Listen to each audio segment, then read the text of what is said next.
Welcome to the Oklahoma Emergency Management video presentation series. In this video, you will learn how to submit a grant application for the 911 program.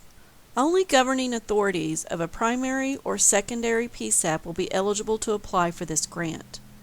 Eligibility entities include primary or secondary public safety answering points, city, county, and tribal governments, city or county fire departments, city or county law enforcement agencies, councils of governments, public districts, public trust, and public authorities, or other governmental entities that provide 911 services.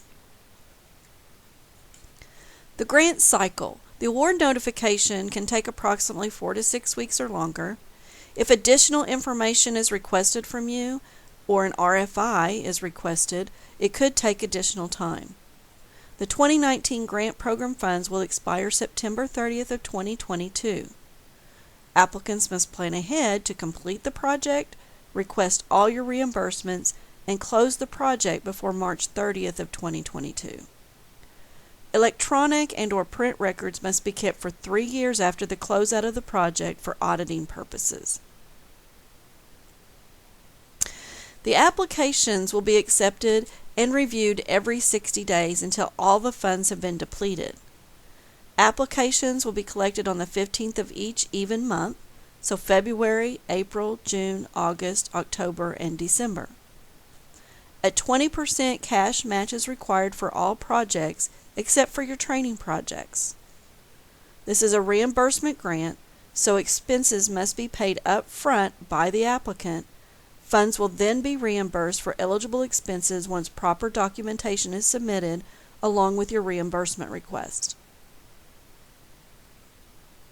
Your grant categories can be found in detail at www.ok.gov/911/programs, and applicants can only apply for one grant per category during the life of the entire grant program. The high-level categories include a call center creation, consolidation, GIS and addressing, call taking equipment technology, or training. The steps in the application review process. Initially, the 911 Management Authority staff will review the application to assure everything is complete and included. It is then sent to the Grant Review Committee from the 911 Management Authority Board to review, and then the final step is the actual Authority Board of Directors will review each grant and approve or disapprove the grant request. The state and local agreement. Once your application is awarded, you must sign a state and local agreement. It must be signed by the local authorized agent, such as the chair of the county commissioners, a mayor, a city manager, a tribal or trust authority chair. You will be responsible for downloading and signing the SLA, then uploading the signed SLA back into the EMGrant system. Once the signed SLA is received, the OEM director will sign the SLA and upload it back into the system. A fully signed SLA is required to be on file before the project can begin or any funds expended or reimbursed for the project. First, let's take a look at how you will actually apply for the grant within the EMGrant system. You'll need access to the EMGrant system. If you don't have access, please go to the oem.ok.gov website and request access. Once you've gained access and you've logged into the system, it should land on your home page. In this example, we're going to use the city of Ada. And on the right-hand side of your screen, you're going to see a box that says Apply for a Grant. In this example, there's 11 open grants, and you will click the Apply Now button, and then you'll choose a grant. So we're going to choose one of the 911 grants. And then it's going to ask you to select a project type. And those are the same project types we talked about earlier in the video. And so we're going to do call taking equipment and technology. And then you're going to click the Create button. So this will bring up the application form. On the left-hand side, you'll see a menu bar. These are called sections or tabs. Let's just go over the tabs right quick. So the summary tab is just the high-level summary of the amount requested and awarded, and also the workflow summary, so what the current step of the workflow.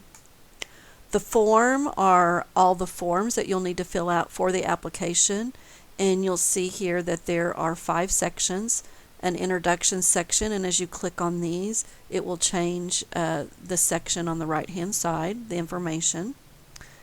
The notes section will list all the notes if there are any notes that have been added. You can also add a note from this screen by clicking the Add Note button.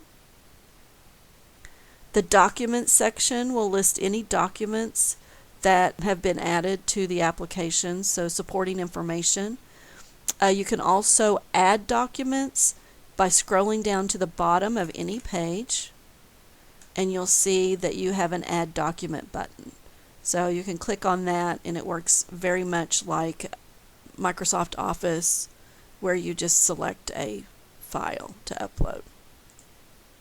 At the bottom of each screen, you can also add issues if you've got issues, and you can also add notes if you want to add notes.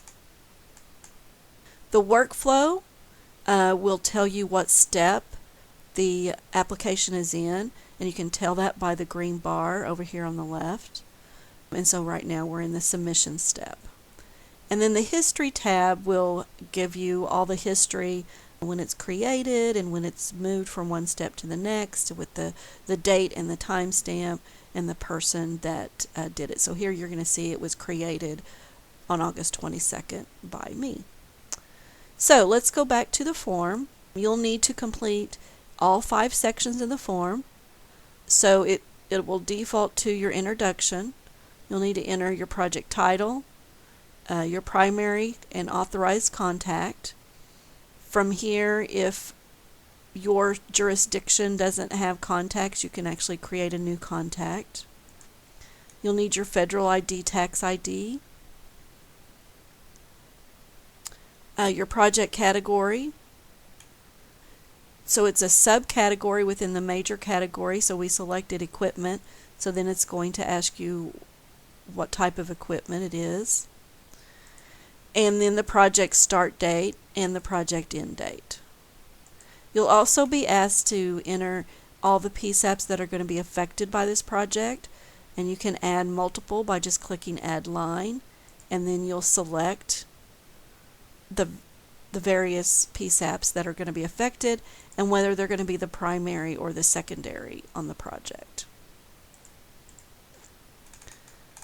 And then the project description, your need statement, your purpose, your detailed project description, and then explain how the project will be sustained. Who's going to continue the maintenance of the equipment, those types of things. The cost, on the cost tab you can add lines. So you'll select what type of cost it is, put a description, the quantity, and the price each, and it will automatically total for you. The timeline tab, the total number of days for the entire project, and then you'll add high-level task descriptions for each task and the number of days. Then the final tab is the certification and the various compliance certifications. So once you click on all of those and you've completed the form, then you will be ready to submit. So if you get part of the way through the application and you aren't ready to submit but you want to save the work you've done so far, you can click the Save button, and it is going to let me now save this work, and then I can come back and finish that. So once you've completed all the sections, you'll click the Submit button. This will bring up a dialog box that you'll be able to leave a note if you would like to, or you can just click Save and Submit.